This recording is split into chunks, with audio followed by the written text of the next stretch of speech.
Entreprise missionnaire, aide missionnaire internationale en association avec les jeunes ambassadeurs pour l'évangile du royaume de Dieu qui sont situés à Burkina Faso, Afrique. Surtout l'Afrique de l'Ouest, pas de l'Est. En tout cas, l'enseignement aujourd'hui, c'est sur la foi. La foi. Ce que la parole nous enseigne sur la foi.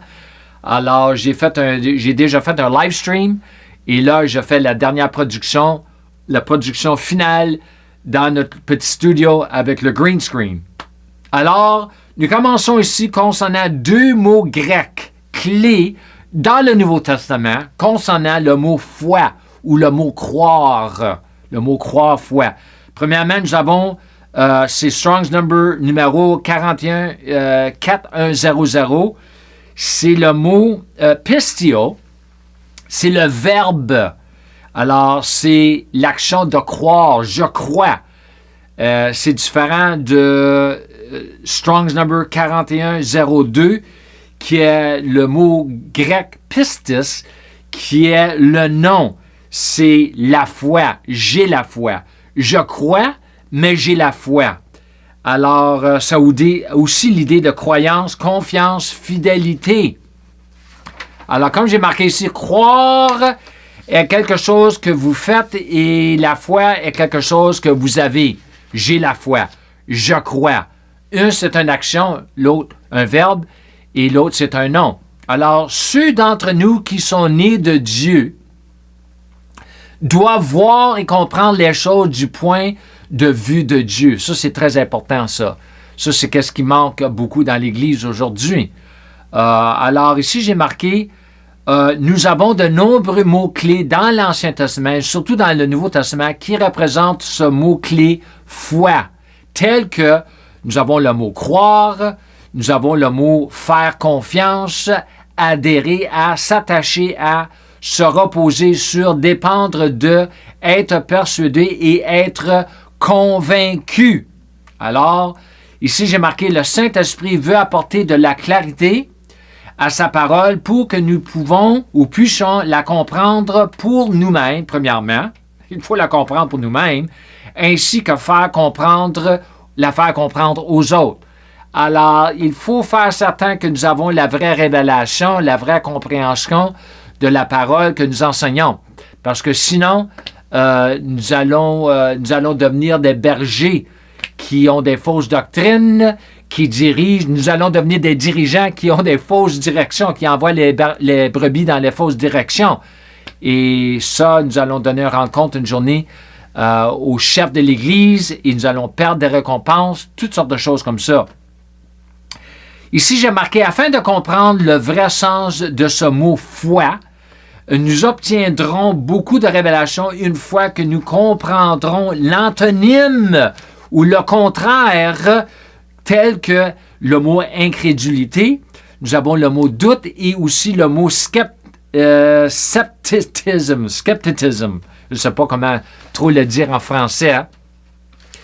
Ici, j'ai marqué, pour moi qui m'a vraiment aidé avec tout cela, les antonymes, les synonymes, c'est un dictionnaire complet d'études de mots Nouveau Testament par Spiro Zariadis. Lui, dans son dictionnaire, c'est un gros dictionnaire. J'aurais dû l'amener avec moi. Un gros dictionnaire de 2000 pages, je crois. Il y a des synonymes, les antonymes, les dérivés. Il y a beaucoup d'informations. C'est un très bon dictionnaire. Nous allons le mettre sur l'écran pour la vidéo. Ici, j'ai marqué « croire aussi correctement », « bien croire », est également une grande partie de la foi, en particulier lorsqu'il s'agit de Dieu concernant le genre de foi de Dieu ou la foi de Dieu concernant ce que Dieu croit. En anglais, c'est « the faith of God » or « the God kind of faith ». Alors, ce que Dieu croit de lui-même, de nous, rédemption, la chute de l'homme, tout cela, nous devons savoir ce que Dieu croit. Et c'est marqué dans sa parole, la parole de Dieu et aussi, moi j'appelle ça la parole de vérité. OK? Le monde ne croit certainement pas ce que Dieu croit, ni ne le peut-il dans l'ensemble, en général, Pourtant, nous avons aussi beaucoup dans l'Église qui ne croient pas en quoi ou comment Dieu croit à cause de quoi.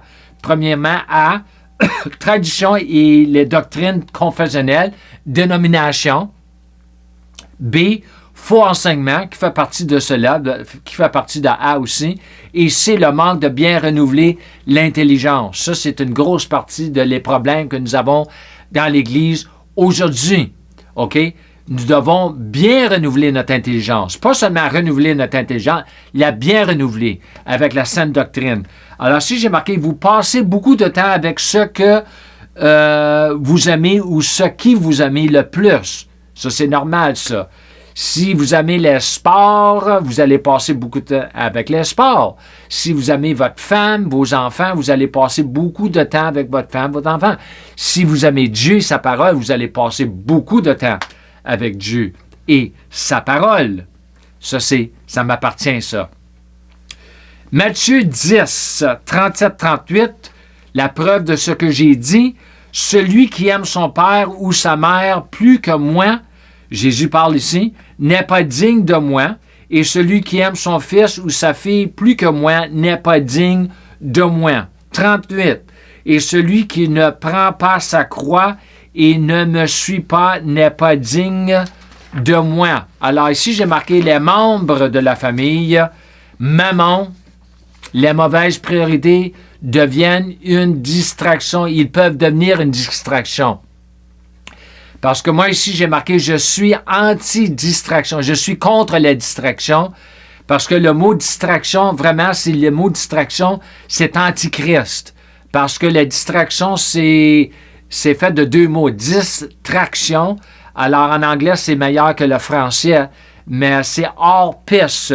Pour t'enlever de la piste, du chemin droit, du chemin étroit. Alors, c'est pour ça qu'il faut éviter, reconnaître et éviter toute distraction. Alors, nous commençons ici à référence clé avec le mot foi. Nous avons Matthieu 8, 10. Quand Jésus l'entendit, il parle du centurion ici, il s'émerveilla et dit à ceux qui suivaient, « Assurément, je vous le dis, je n'ai pas trouvé une si grande foi. » Il n'a pas seulement dit une foi, mais une grande foi, pas même en Israël. Et le centurion était un païen, il n'était même pas juif. Alors, une grande foi est nécessaire pour de grands exploits. OK?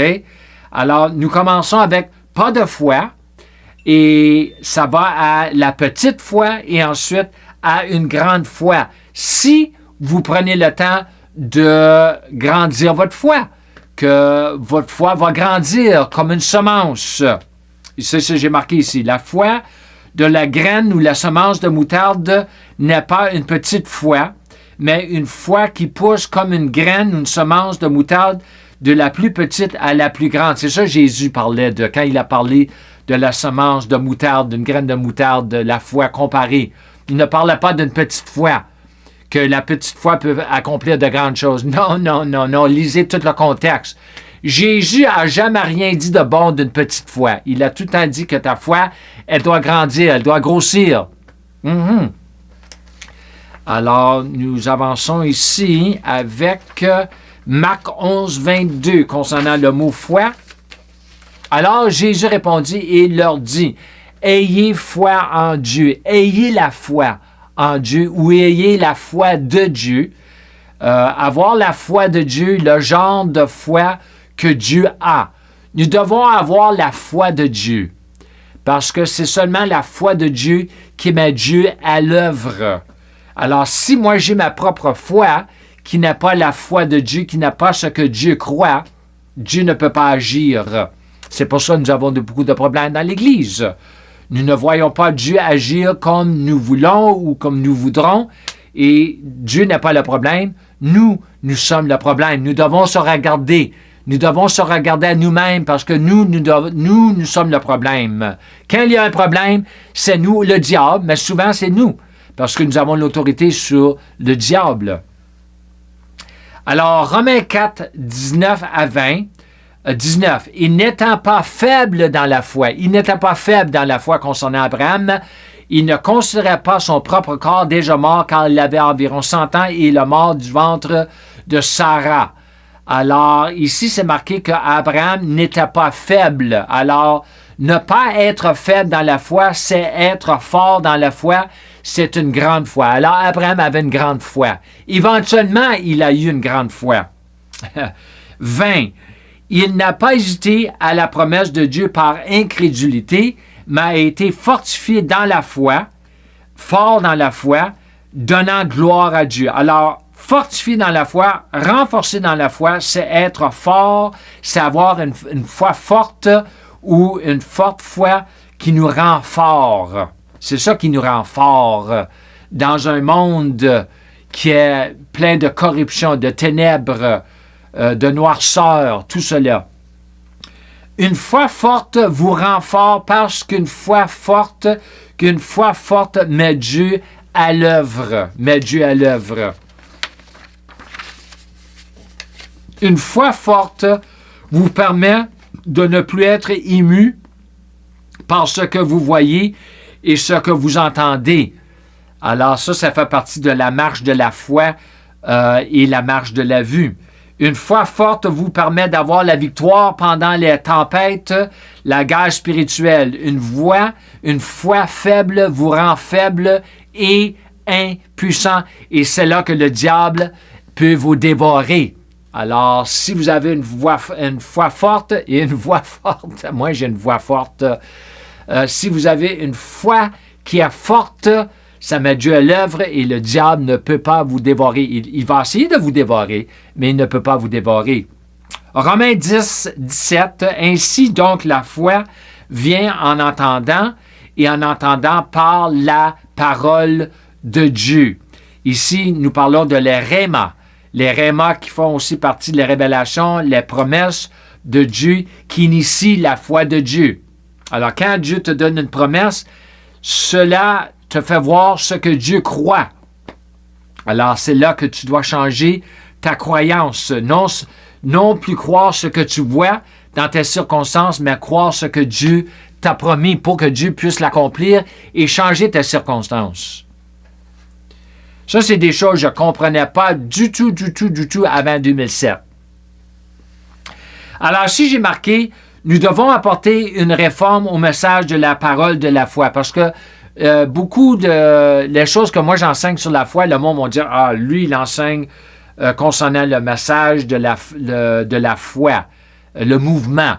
Mais non, moi, j'ai beaucoup de choses, je suis contre dans ce mouvement-là.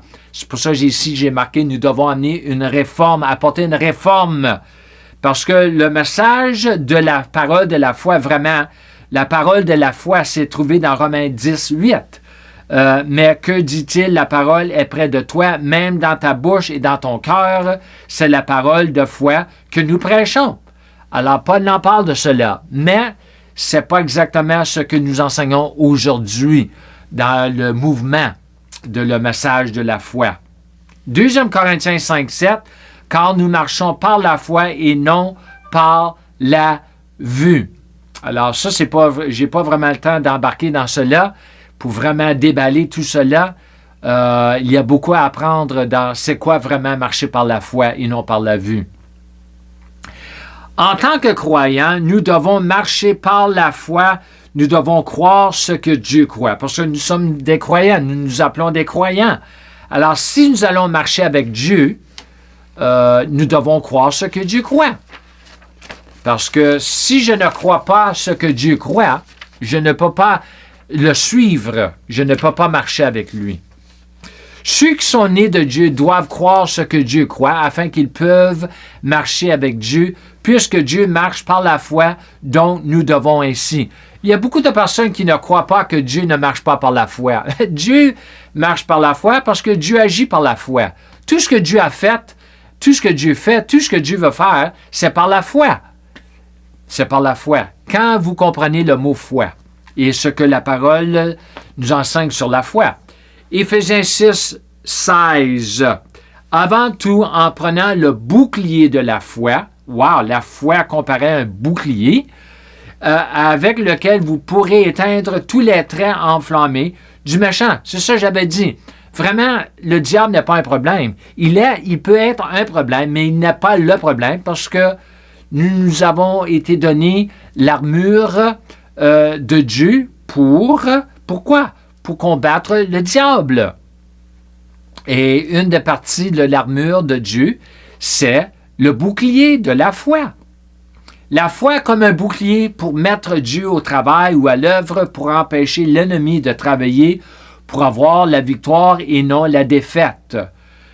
Ceux qui marchent par la foi, ils vont avoir la victoire. Ceux qui marchent par la vue, ils vont avoir la défaite. Moi, je sais exactement ce que je dis parce que j'ai vécu la défaite dans certains endroits de ma vie. Et je ne suis pas intéressé de vivre dans la défaite et non Dieu est intéressé que je vive dans la défaite. Dieu veut qu'on vive dans la victoire. Hébreux 10, 23.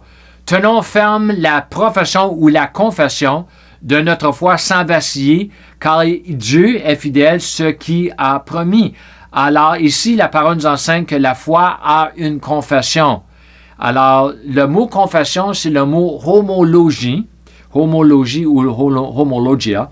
C'est la foi, ici j'ai marqué la foi a une voix et une confession. Oui, la foi dit et parle ce que Dieu dit et parle. C'est ça confesser la parole, c'est dire ce que Dieu a dit. Arrêtez de vous enligner avec vos circonstances. Les circonstances sont là, mais il faut arrêter de enligner notre bouche, nos yeux et nos pensées avec les circonstances et commencer avec la parole de Dieu et surtout avec ses promesses. Hébreux 11 aussi. Hébreux 11, nous appelons ça en anglais, en français, le chapitre de la grande foi, The Great Faith Chapter. C'est plein de références ce que la foi est et ce que la foi accomplit. Alors, je n'ai pas le temps de rentrer dans tout cela, c'est tout un chapitre, mais je vous encourage de méditer le chapitre, relire le chapitre 11.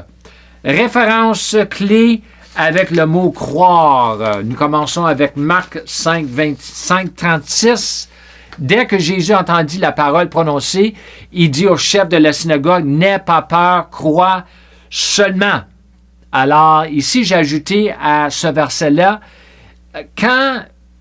concernant tout ce que Jésus a accompli à la croix, le travail, en anglais, il appelle ça « the finished work of the cross », le travail fini à la croix, le lieu appelé fait, place called done, la vérité d'opposition, positional truth. Il n'y a rien que tu peux ajouter à tout cela. Tout a été fait à la croix, mais positionnellement. Alors, qu'est-ce que Dieu attend de nous? C'est pas nos œuvres, mais l'œuvre de croire. C'est la seule chose qu'on peut ajouter à tout ce que Jésus a accompli pour nous à la croix. C'est pour ça qu'il a dit ici, crois seulement. Alors, mais croire seulement, c'est pas si facile que ça, parce que la foi doit grandir comme une semence. Marc 11, 23-24. Car assurément, je vous le dis, quiconque dit à cette montagne, enlève-toi et sois jeté dans la mer, et ne doute pas dans son cœur, mais croit que ce qu'il dit sera fait, il aura tout ce qu'il dit ou tout ce qu'il croit. C'est une grande promesse. C'est un verset qui a causé toutes sortes de problèmes dans l'Église, mais c'est parce que ça a été mal enseigné, je crois. Alors ici, j'ai marqué « Votre foi a une voix ». Votre foi met Dieu à l'œuvre. Votre voix met Dieu au travail. Alors, ma foi a une voix. Alors, non seulement que ma foi met Dieu à l'œuvre, mais ma voix. Ma foi et ma voix doivent être ensemble. Ils travaillent ensemble, qui a à faire avec le cœur. Marc 11, 14, 20 et 21. Et Jésus répondit et lui dit, « Plus personne ne mangera de tes fruits dans l'éternité. » Et ses disciples l'entendirent. 20. Et le matin, en passant, ils virent le figuier desséché de ses racines. 21. Et Pierre s'appelant au souvenir, lui dit, « Maître, voici le figuier que tu as maudit est desséché. » Vraiment, tout cela est trouvé dans Genèse 1, 3 et 4. Et Dieu dit que la lumière soit, et la lumière fut. Et 4, et Dieu vit la lumière était bonne, et Dieu sépara la lumière des ténèbres.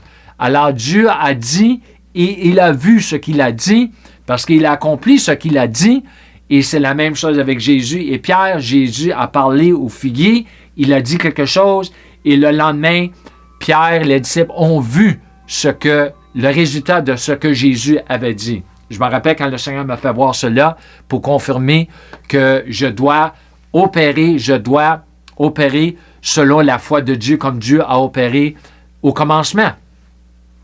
Ici, j'ai marqué « Dieu effectue ce que vous dites en le faisant en existence pour que vous puissiez le voir avec vos yeux physiques. » Quand Dieu te donne une promesse, Dieu veut que tu la crois, Dieu veut que tu la parles pour que Dieu puisse l'accomplir, pour qu'elle puisse devenir une réalité dans notre vie.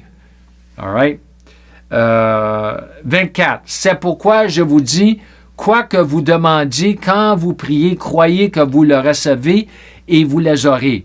Alors ici, j'ai marqué « tu reçois », c'est dans le présent, « tu auras », c'est au futur. Alors Jésus dit, quand vous demandez, selon ma volonté, quand vous demandez quelque chose, croyez que vous l'avez reçu présentement.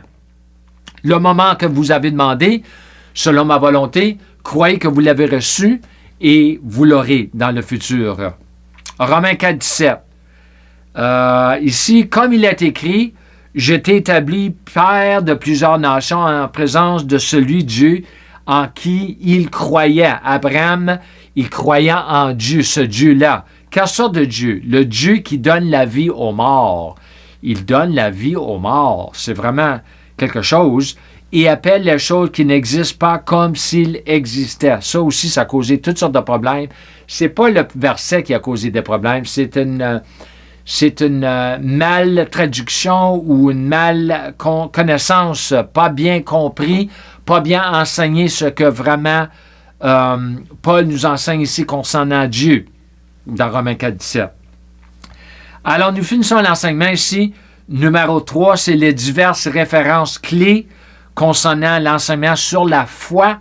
Nous avons ici parabole du semeur.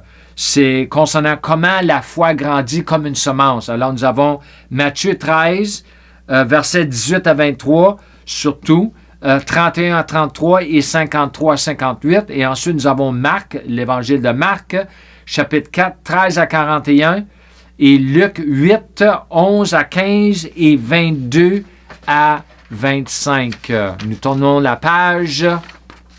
Ici, j'ai marqué, vous devez semer la parole comme une semence afin d'avoir une récolte de la parole. C'est ça, c'est marqué dans Luc 8, 11, que Jésus a dit la parole ou la semence, c'est la parole. Ça m'a vraiment aidé à comprendre comment la foi grandit, la foi de Dieu grandit dans mon cœur, dans mon jardin. Ici aussi, nous avons une très bonne référence concernant c'est quoi croire. C'est Romains 4, 21 concernant Abraham. Et étant pleinement convaincu, non seulement convaincu, mais pleinement convaincu, que ce qu'il avait promis, il était également capable de l'accomplir.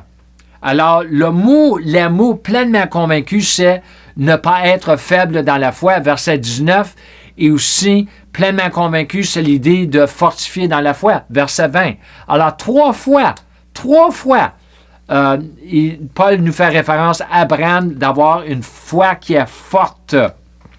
Parce que entièrement convaincu ou pleinement convaincu, ça donne l'idée d'une forte foi ou une grande foi. Alors, moi, je vous remercie pour l'enseignement. Je vous remercie que je puisse vous enseigner concernant ces choses-ci pour vous aider à marcher avec Dieu.